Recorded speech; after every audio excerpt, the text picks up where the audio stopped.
Graças a Deus. Que a paz do Senhor Jesus seja sobre sua vida, sua casa e sua família. Eu quero compartilhar com você a palavra de Deus. E acredite, Deus vai falar com você. A palavra de Deus está no livro de Jonas, capítulo 1, versículo 1. Sem delongas, quero ser sucinto, vamos à palavra de Deus. A palavra do Senhor veio a Jonas, hoje a mim e a você, filho de Amitai, com esta ordem, é uma ordenança.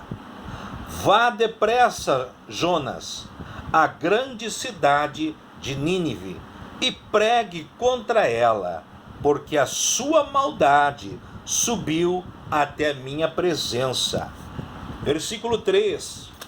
Mas Jonas fugiu da presença do Senhor, dirigindo-se para Tarsis.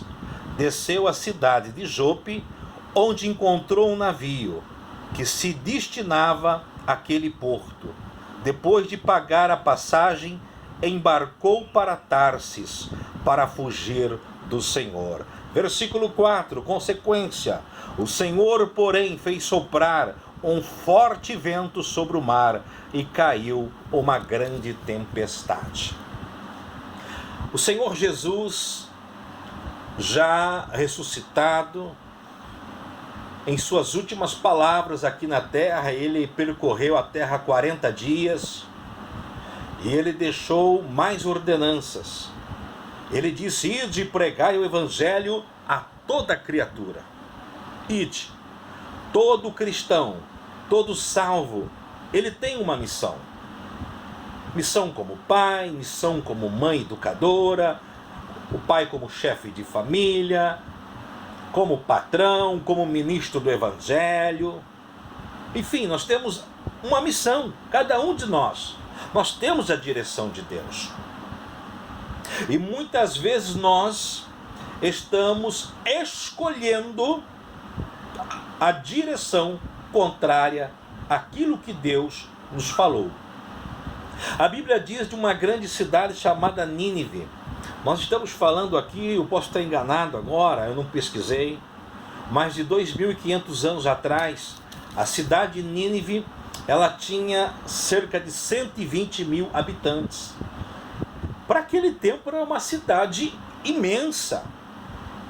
E eles estavam praticando, pela ignorância, por não conhecer a palavra de Deus, coisas terríveis. E a Bíblia diz que o mal, a maldade daquela cidade subiu à presença de Deus. É muito sério. Tudo que se faz nessa terra de errado vai aparecer lá na presença de Deus. E Deus não queria destruir aquela cidade, porque Deus é misericordioso, Deus é compassivo. Ele então agora levanta um mensageiro, um pregador, o profeta Jonas, para ir àquela grande cidade e pregar contra ela. Pregar contra ela não é amaldiçoar, olha, vocês vão para o inferno, não. É dizer, olha, estou hoje aqui com a palavra de Deus, e Deus tem uma oportunidade para vocês se arrependerem. Porque se vocês se arrependerem, Deus poupará vocês, Deus poupará os seus filhos, Deus perdoará vocês. Mas pelo contrário, o salário do pecado é o quê? A morte. O pregador tem que pregar a verdade de Deus. Ele tem que pregar que existe primeiro uma opção. E a escolha errada, sim, pode levar num caminho eterno de destruição. Quando Jonas recebe a mensagem do Senhor, Jonas, ele foge. Ele vai para Tarsis. Tarsis é em direção à Espanha. Totalmente o contrário. Tem gente totalmente ao contrário à vontade de Deus. Jonas era profeta. Jonas tinha um ofício diante de Deus. Era um ministro de Deus. Tem muita gente que serve a Deus, é ministro, tem um cargo, tem uma função de liderança, mas já está na direção contrária de Deus. E Deus está hoje trazendo essa palavra para mim e para você, para que eu e você sempre estejamos andando na direção que Deus tem para a nossa vida, não naquilo que nós queremos. Porque ir pregar na cidade de Nínive não era fácil, porque os ninivitas eram conhecidos pela sua crueldade. Para você ter uma ideia, eles matavam os inimigos, matavam as pessoas por bel prazer e cortavam a cabeça e penduravam a cabeça das pessoas bem na porta ali na frente da cidade de Nínive. Para quê? Para colocar medo nas pessoas. Então Jonas, motivo número 1 que a Bíblia aqui fala, ele sabia que Deus ia perdoar aquele povo. E ele, com um coração duro, achando que aquele povo não merecia misericórdia. Olha só, muitas vezes a pessoa que é religiosa, ela acha que as outras pessoas não são merecedoras da graça de Deus, e elas já não estão mais pregando o que Deus está ensinando. Olha só, não é por medo que Jonas não foi. Não. O texto deixa claro, se você ler. É porque ele sabia que Deus ia perdoar e ele achava que aquele povo não merecia o perdão de Deus. Eu e você não merecíamos o perdão de Deus e Deus nos perdoou, nos chamou, alguém pregou, o Espírito Santo agiu em nós nos arrependemos, confessamos nossos pecados, deixamos nossos pecados, mas não merecemos, é graça. E muita gente aí que você acha que não merece, que não tem como, não tem solução, Deus vai fazer uma obra linda na vida deles. Deus está só esperando alguém lá levar a mensagem, a palavra dele lá. Deus está chamando na última hora. Nós estamos agora sim, com toda certeza, na última hora, levantando pregadores, os que não são como se fossem, para ir aonde ninguém quer ir. Pregar onde ninguém quer pregar a palavra de Deus. Deus deu uma ordem dizendo: vá depressa. É tempo de pressa. Deus está com pressa. Não é hora de ser vagaroso nas coisas de Deus. Não é hora de fazer de qualquer maneira as coisas de Deus. É hora de fazer com temor e tremor diante de Deus. E a bússola nossa é a palavra de Deus. Não são revelações, profecias, que muitos se enganaram aí. Deus fala pelo dom da ciência, que é outra coisa. Fala, mas tudo tem que estar conforme a palavra de Deus. Então se fie. Pedro disse a Jesus: sob, debaixo da tua palavra, eu voltarei a pescar. É debaixo da palavra de Deus. E Jonas, ele foge. E o que acontece? Uma grande tempestade vem sobre o navio onde ele estava. Ali cada um começa a orar ao seu Deus. E Jonas fala: o negócio é comigo, me joguem no mar, que essa fúria vai passar. Jogaram ele, um grande peixe, diz a Bíblia, o engole naquele momento, e ele passa 3 dias, 3 noites, representando a crucificação de Jesus Cristo. E ele ora: Senhor, reconheço o meu erro. Se o Senhor me perdoar e me tirar desse lugar que eu estou, que não é bom, eu irei fazer a tua vontade. Quem sabe o vento de Deus soprou. Entenda, não foi o diabo, porque o diabo não tem misericórdia não. Se Deus deixar, o inimigo nos destrói. Nos destrói. Quem estiver no erro, o inimigo destrói, se Deus deixar. Certa feita, Jesus falou para Pedro: Pedro, Satanás hoje pediu tua alma para te peneirar. Você viu como é uma peneira? Mas eu roguei por ti, eu não permiti. O inimigo está querendo destruir eu e você, mas o Senhor tem nos guardado. Até aquele que está rebelde, até aquele que está no erro, porque Deus dá um período de tempo para aquela pessoa se arrepender e voltar à presença de Deus. É hora de voltar à presença de Deus. De repente você é profeta, ministro de Deus, pregador, é líder. Está na hora de fazer como Deus ensina. Porque a igreja não pode ser um lugar de entretenimento. Eu vou fazer coisas aqui para agradar as pessoas. Não, igreja é lugar de resposta de Deus. Igreja, o templo é lugar onde Deus manifesta a sua glória. Pessoas são curadas, são libertas de demônios. Onde as pessoas têm um encontro com Jesus Cristo, se arrependem dos seus pecados e entram já no reino de Deus, para depois viver a glória eterna. Muitos lugares hoje estão preocupados em dar atenção às pessoas, em coisas naturais. Não adianta, não adianta.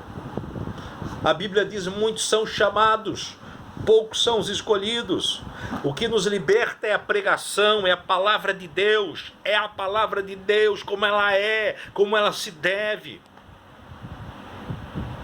E quando Deus nos corrige, porque Ele nos ama, porque na mão do diabo, se nós orarmos, o Senhor nos tira e nos livra, na mão do inimigo Deus nos dá vitória. Agora, quando estamos contra a vontade de Deus, só tem uma saída: obediência a Deus, obediência a Deus. E eu quero falar para você, justiça verdadeira aqui nessa terra não vai ter. De repente você está me ouvindo, você fala: mas pastor, eu conheço cada pessoas aí, até líderes, pastores, ministros, fazem coisas terríveis, terríveis, terríveis, que está subindo na presença de Deus. E por que aparentemente eles prosperam? Primeiro, uma grande confusão em ter carros, casa com prosperidade. Tem muita gente tendo casas e carros aí com dinheiro do povo. Deus abençoa sim, Deus abre portas sim, Deus multiplica, porque é pela graça de Deus. É pela graça de Deus. Mas por que muitos não acontece nada? É que nem Saul. Você sabia que Saul, ele passou 20 anos sendo rejeitado por Deus e viveu 20 anos como rei, até que a morte chegou? Eu quero que se entenda algo. Quando nós fecharmos nossos olhos aqui, ou seja, um dia a gente vai morrer, abriremos os nossos olhos em outro lugar. É bíblico.